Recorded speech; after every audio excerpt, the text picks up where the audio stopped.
नेता प्रतिपक्ष जयराम ठाकुर ने कांग्रेस सरकार पर चुनाव प्रभावित करने का आरोप लगाया है। जी आपको बता दें, उन्होंने कहा कि सरकार जनादेश को कुचलने का प्रयास कर रही है, साथ ही नियमों में बदलाव कर लोकतंत्र को कमजोर किया जा रहा है। फिलहाल भाजपा ने इस मुद्दे पर सरकार को घेरा है।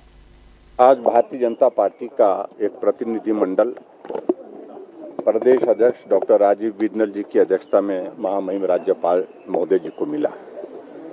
हिमाचल प्रदेश में जिस प्रकार से कांग्रेस की सरकार लगातार ऐसे फैसले ले रही है कि जो लोकतंत्र की जो मूल इकाई है उसको कुचल करके रख दिया है। नियम कानून इनके लिए कोई अर्थ नहीं बनते। और पहले तो पंचायत के चुनाव को टालने के लिए डिजास्टर एक्ट लगा करके जो प्रयत्न किए उसमें विफल हुए, हाई कोर्ट में हुए, सुप्रीम कोर्ट में हुए। और आज अगर चुनाव हिमाचल प्रदेश में हो रहे हैं तो वो सुप्रीम कोर्ट की डायरेक्शन के मुताबिक, उस फैसले के मुताबिक हो रहे हैं। अब उसके बावजूद भी इस चुनाव को प्रभावित करने के लिए प्रदेश सरकार के मुख्यमंत्री सुखविंदर सिंह सुक्खू जी कोई कसर नहीं छोड़ रहे हैं। एक तो मॉडल कोड ऑफ कंडक्ट का वायलेशन बहुत बड़े स्तर पर हुआ है, और उसके बाद और भी चीजों को आने वाले समय में जो जनमत आया है उसको प्रभावित करने के लिए अलग अलग नियमों में जो है परिवर्तन करने की दिशा में अलग अलग कदम उठाए जा रहे हैं। पहली बात तो यही है कि मॉडल कोड ऑफ कंडक्ट का वायलेशन, कॉर्पोरेशन के चुनाव में जाते हैं, पार्टी के सिंबल पर चुनाव हो रहा है और आचार संहिता लगी हुई है। मुख्यमंत्री जाते हैं और कहते हैं कि कांग्रेस का काउंसलर चुन करके भेजिए, मैं 50 लाख रुपए आपके लिए विकास के लिए दूंगा। एक जगह करोड़ के लिए भी कहा। ये सीधी सीधी आचार संहिता के उल्लंघन की एक जो है वो एक तरह की जो है वो उनकी ओर से जो है वो खुलेआम जो है जिसको शुरुआत की गई। इसके अलावा आगे बढ़ करके आपने इस बात को भी देखा कि हिमाचल प्रदेश में नगर परिषद, नगर पंचायत के चुनाव के परिणाम आ गए। मेजॉरिटी जगह हिमाचल प्रदेश में जो काउंसलर चुन करके आए हैं उसमें भारतीय जनता पार्टी के समर्थित जो है कैंडिडेट वो ज्यादा आए हैं। 25 में से 18 नगर परिषद में हमारी मेजॉरिटी आई है आज की तारीख में।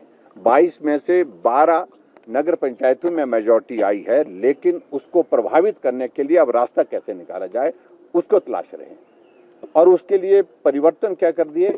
परिवर्तन ये कर दिए कि जो नगर परिषद, नगर पंचायत के चुनाव के अध्यक्ष और उपाध्यक्ष के चुनाव की प्रक्रिया होती थी, 7 डेज का नोटिस होता था, उसके बाद ओथ और ओथ के बाद इलेक्शन की प्रोसेस होती थी।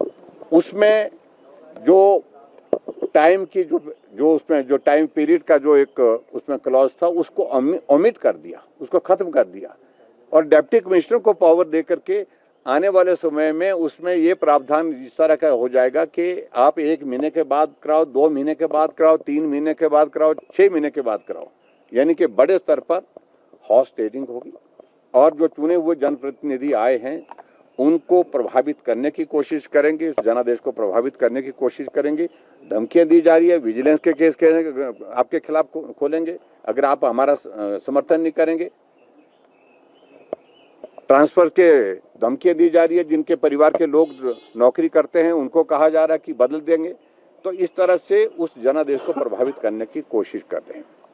और इसके बाद एक फैसला और होता है, कैबिनेट की मीटिंग बुलाई जाती है।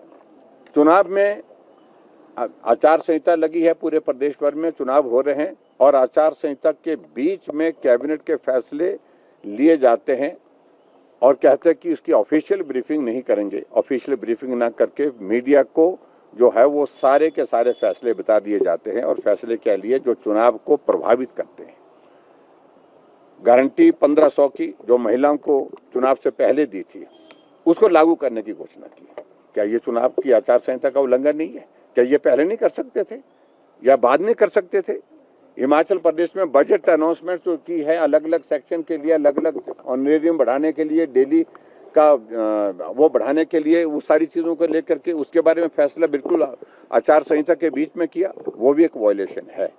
इसलिए हमने उचित समझा कि जिस प्रकार से जनादेश को प्रभावित करने की कोशिश की जा रही है, बाधित करने की कोशिश की जा रही है, कुचलने की कोशिश की जा रही है, महामहिम राज्यपाल महोदय जी को मिल करके अपनी बात रखी जाए।